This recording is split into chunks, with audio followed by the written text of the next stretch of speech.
Et au Canada, la vaccination pour les adolescents de plus de 12 ans sera débattue ce matin en Conseil de défense à l'Élysée.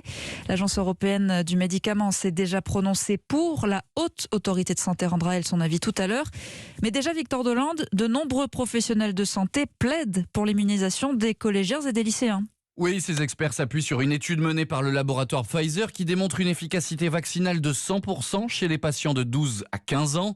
Pour le pédiatre Robert Cohen, la vaccination des ados répond à deux objectifs, leur protection et surtout celle de leur entourage. Les adolescents sont quasiment aussi porteurs que les jeunes adultes du virus et il y a plusieurs études, dont certaines de l'Institut Pasteur, qui montrent qu'avoir des adolescents, ça augmente le risque pour vous d'attraper le Covid. Donc on a à la fois pour eux un intérêt individuel et un intérêt collectif pour le reste de la société. Autrement dit, vacciner les ados limiterait encore un peu plus la circulation du virus. Emmanuel Baron, directeur d'Épicentre, le groupe de recherche et d'épidémiologie de Médecins sans frontières, n'est pas opposé à cette vaccination, mais ce n'est pas l'urgence. Il faut avant tout vacciner les personnes fragiles dans le monde entier, selon lui, pour ne pas voir apparaître de nouveaux variants. Attention, l'exemple de l'Inde doit nous encourager à être extrêmement prudents et à savoir aussi équilibrer un peu les choses en matière de délivrance de vaccins. Le sujet est loin de faire l'unanimité dans la communauté scientifique. Certains experts réclament même un débat public pour bien peser le pour et le contre de la vaccination des adolescents. Et en attendant